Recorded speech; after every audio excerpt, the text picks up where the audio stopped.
Hello, my name is Bernie Clark. I'm the creator of yinyoga.com, and I'd like to introduce you to the straddle.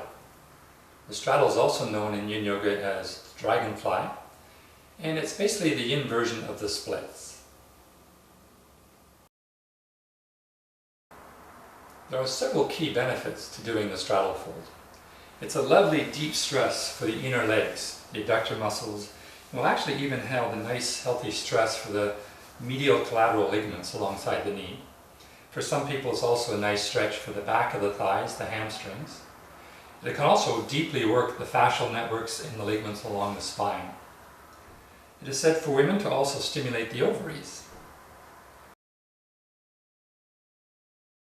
There are a few people who should be careful of doing the straddle. If you have any damage to your inner knees, if you have torn meniscus here, if you feel any pain while you're in the pose, you want to let this area heal before you stress it and exercise it more. So in this case, you'd simply bring the legs a little bit closer together, or just tighten the quadriceps, the top of the thighs, which will tend to engage this area. If you have sciatica, you may also want to be careful of this pose. Anytime we do a seated forward fold, we can add stress along the sciatic nerve. The solution here may be as simple as sitting up on a cushion. When you sit up on something, it helps to tilt the hips forward, and it takes some of the stress out of the hip area, and there'll be less stress on the sciatic nerve. Finally, for anyone who has lower back disorders that include a bulging disc, herniated disc, slip disc, flexion of the spine is usually counterindicated. So in this case, you can still do the pose, but try not to round. In this case, keep the spine neutral and come down with a straight spine to the degree that you can get to without having to round the spine.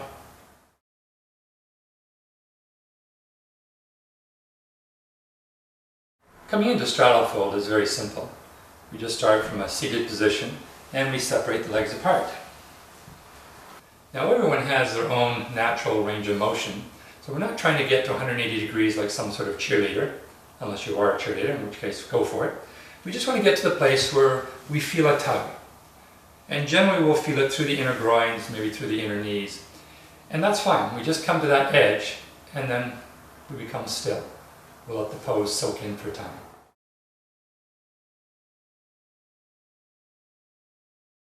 Once we're here, we have many options. The basic straddle fold is simply to come forward, allowing the back to round, letting the head hang down. But for most people who are fairly tight through the adductor muscles and through the hamstrings, these muscles tend to pull on our sitting bones and pull our seat out from under us. So if I ask you to come forward and you're sitting up tall like this and you say, I have, well then you need to release these tissues. You need to release the hamstrings and the adductors. So the first option is simply to bend the knees and put some support underneath the thighs. It's important to support the bones. When the bones feel supported, then the muscles can relax. If the bones are just hanging in mid-space, the muscles tend to grip. And we want to be able to relax into this. But by bending the knees, we release the adductors and the hamstrings, and now we can come forward more. And we want to get to the place where gravity will draw us down. So we're not trying to pull ourselves down, we're not forcing it. That's very yang-like. We're just surrendering to the pose. Once you come to an edge, you might find it more comfortable to rest your elbows onto a block. And the nice thing with the blocks is they have different height settings. You can start with the high setting first, and after a minute or so, maybe you've opened up, you can go to the medium setting. And after a minute of that, you can go to the low setting. And eventually, you'll get your elbows to the floor. If the head becomes heavy, you can always rest your head into your hands. Some people love to rest their head onto a bolster.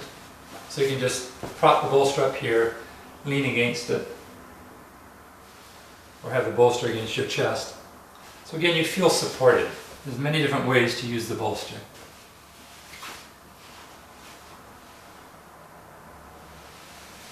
Now, other options, and one of the options that we'll do in the version of the straddle that lasts 10 minutes, is to fold over one of the legs.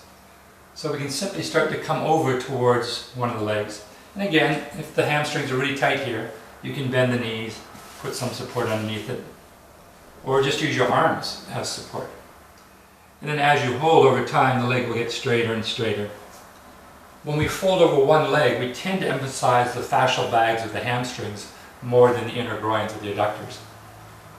If your target is the spine, perhaps by reaching the opposite hand out, you'll get more of a tugging through that side of the spine. So if I'm folding over my right leg, by stretching the left arm out, I'll get more of a stress through the left side of the spine. Sometimes I like to stay here for maybe 2 minutes and then switch to a twist. In the twist, you can rest your head onto your hand, rest your elbow onto your leg, and perhaps bring the free hand behind your back so you can start to do some yin yoga for the shoulder, tucking that hand up behind you. Then you can just marinate here for a while. As the body opens up here, you can slide the elbow further away, getting deeper into the side bend. So now we're working the side of the spine more. If you're more flexible, you can bring that arm inside the leg, and then it's a little bit yang-like. You push the arm against the leg to help spin the chest open. Eventually maybe just resting the hand to the floor or holding the inside of the foot and looking up towards the ceiling. If you want to drop the ear down to the shoulder, you also get more of a stretch through the neck. There is an option where you can bring that free hand over and hold the toes, and that intensifies the stretch along the rib cage, but it reduces the stress along the neck. So one's not better than the other, it's just different. This allows more neck stretch, this allows more stretch to the side body. Generally, after holding this for a couple of minutes, it's nice to release by coming back to the regular fold. And then coming out, you push your way up. Another option is to do a twist while you're just sitting up tall. You can just sit and twist. You allow the legs to marinate here, but you add a twist for the spine.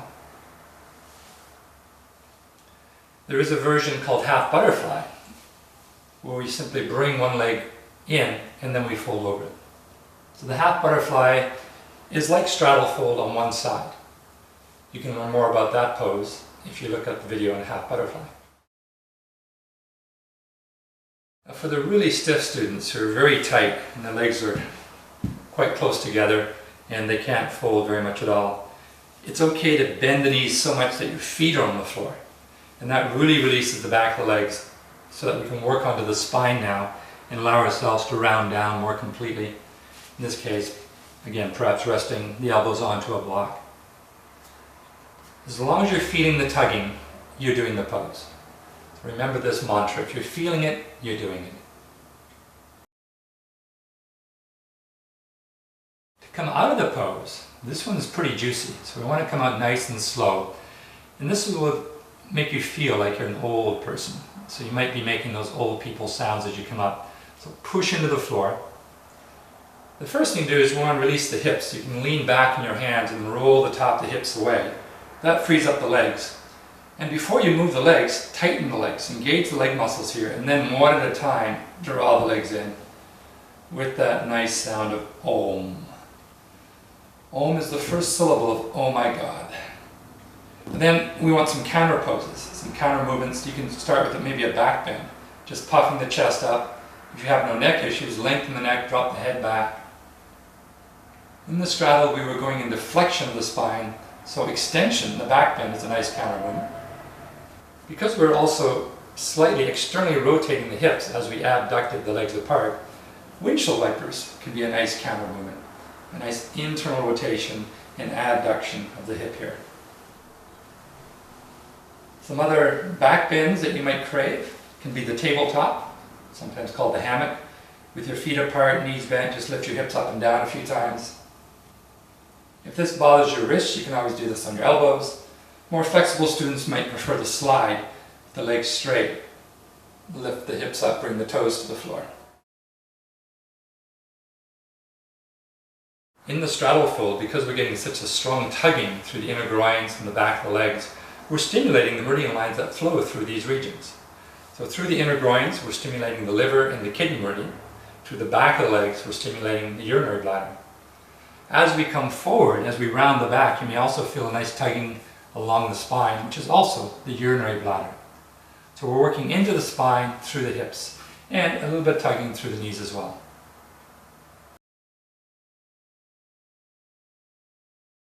In the yang world, this pose is known as Upavishta Konasana.